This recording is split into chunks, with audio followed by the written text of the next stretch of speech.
प्रिय भावकों, जय श्री कृष्ण।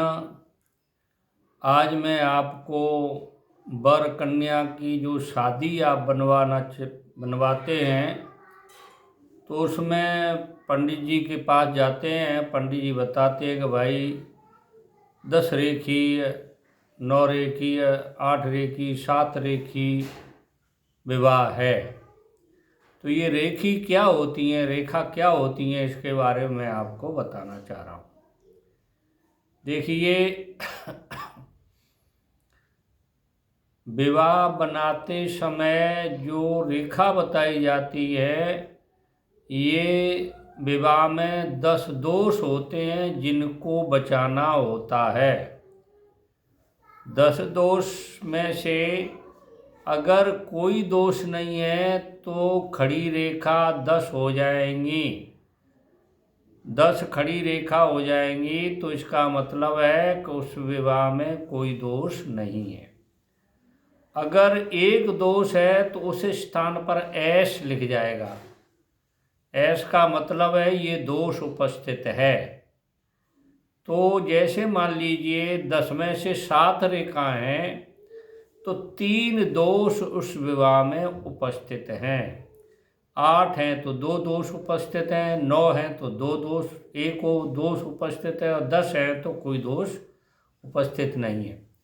यानी 7 रेखाओं से नीचे शादी नहीं करनी चाहिए। कहीं कहीं 6 की भी कर लेते हैं तो नहीं करनी चाहिए, क्योंकि आधे से ज़्यादा है 6, इसलिए उसको नहीं करनी चाहिए। 7 रेखा तक विवाह शुभ होता है।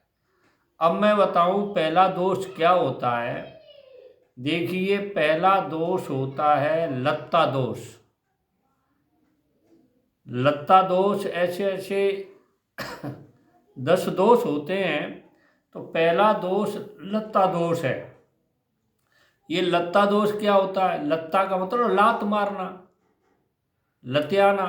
हाँ, किसी को लात मारना ये लत्ता दोष होता है। और लात कौन मारता है? नक्षत्र में नक्षत्र की लात होती है। देखिए, जैसे सूर्य जो नक्षत्र है और विवाह का नक्षत्र है,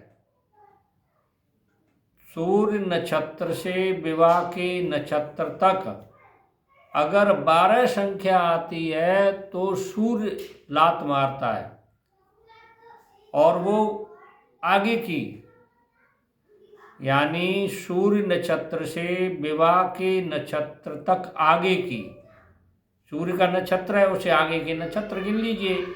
तो 12वें नक्षत्र पर सूर्य लात मारता है।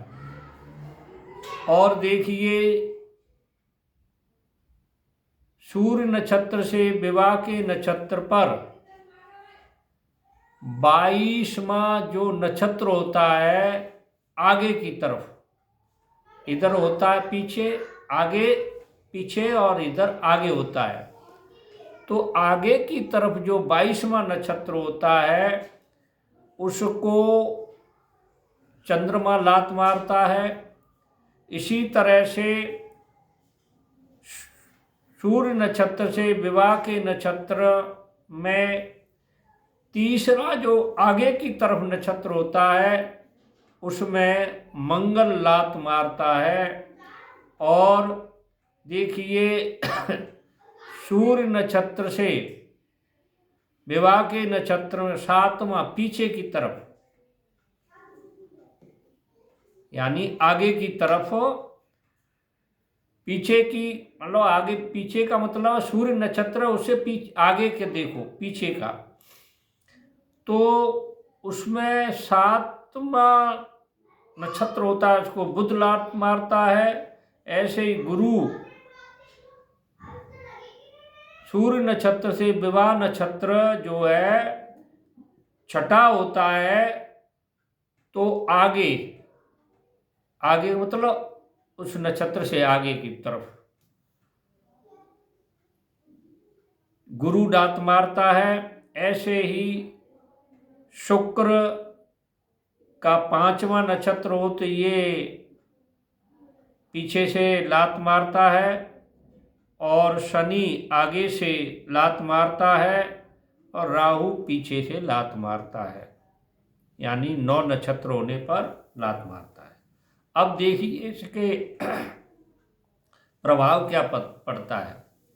अगर सूर्य उस नक्षत्र को लात मारता है तो धन का नाश होता है। चंद्रमा लात मारता है तो भय होता है, डर होता है। मंगल लात मारता है तो मृत्यु होती है, वर कन्या में से किसी की, या विवाह के अवसर पर किसी की मृत्यु हो सकती है।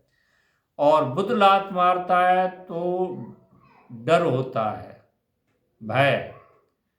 और गुरु लात मारता है तो भाई का नाश होता है, भाई बंधु का नाश होता है। और शुक्र अगर लात मारता है तो हानि होती है। और शनि अगर लात मारता है तो कुल का नाश होता है।